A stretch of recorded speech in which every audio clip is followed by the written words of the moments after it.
Assalamualaikum warahmatullahi wabarakatuh. Perkenalkan, kami dari kelompok 10 dengan anggota Agnes Wiguna dengan NIM 1830403001, Gilang Mawar Putri dengan NIM 1830403021, Gilang Nenggala dengan NIM 1830403036.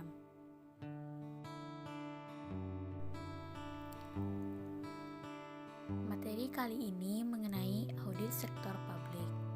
Dengan pokok pembahasannya: A. Pengertian audit sektor publik. B. Audit sektor publik versus audit privat. C.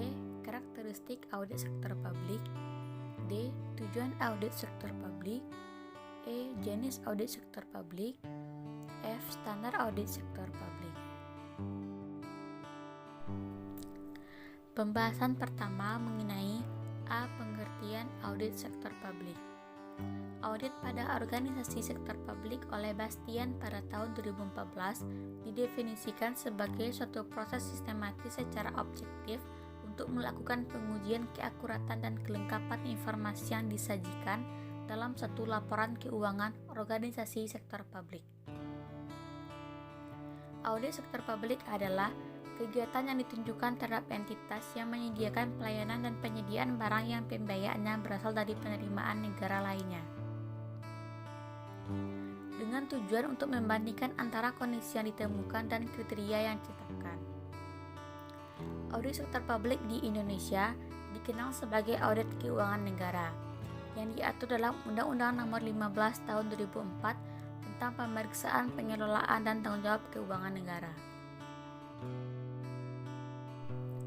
Selanjutnya, B. Audit sektor publik versus audit privat. Terdapat beberapa perbedaan di antaranya. 1. Pelaksanaan. Audit sektor publik adalah lembaga audit pemerintah dan KAP yang ditunjukkan oleh Lembaga Audit Pemerintahan atau BPK. Sedangkan audit privat adalah Kantor Akuntan Publik atau KAP. Yang kedua, objek. Audit sektor publik adalah entitas, program, kegiatan, dan fungsi yang berkaitan dengan pelaksanaan, pengelolaan, dan tanggung jawab keuangan negara yang sesuai dengan peraturan undang-undang. Sedangkan audit privat adalah perusahaan, entitas, atau swasta. Yang ketiga, standar. Audit sektor publik adalah standar pemeriksaan keuangan negara atau SPKN, dikeluarkan oleh BPK. Sedangkan audit privat adalah standar profesional akuntan publik atau SPAP, dikeluarkan oleh IAI. Yang keempat, kepatuhan terhadap undang-undang. Audit sektor publik adalah faktor dominan karena kegiatan di sektor publik sangat dipengaruhi oleh peraturan dan undang-undang. Sedangkan audit privat adalah tidak terlalu dominan dalam audit. Poin C. Karakteristik audit sektor publik. Menurut Hanjari, karakteristik entitas sektor publik adalah 1. Sektor yang mengelola kekayaan atau rumah tangga negara yang sangat besar atau mikro dibandingkan dengan entitas sektor perusahaan atau mikro. Pencatatan atau akuntansinya tidak memperhitungkan atau menghitung laba atau rugi, tetapi defisit atau surplus sejalan dengan penekanan pada pendapatan dan belanja.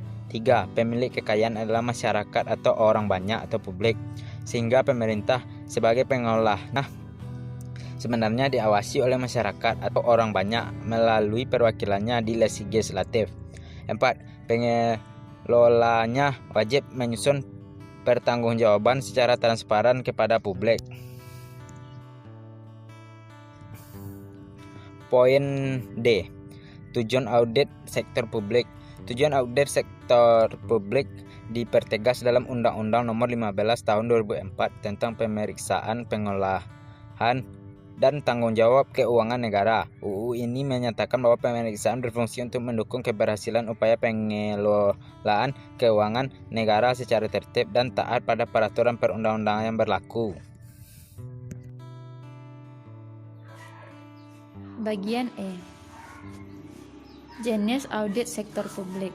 1. Audit keuangan adalah audit atas laporan keuangan yang bertujuan untuk memberikan keyakinan yang memadai atau reasonable assurance apakah laporan keuangan telah disajikan secara wajar dalam semua hal yang material sesuai dengan prinsip akuntansi yang berlaku umum di Indonesia atau basis akuntansi komprehensif selain prinsip akuntansi yang berlaku umum di Indonesia.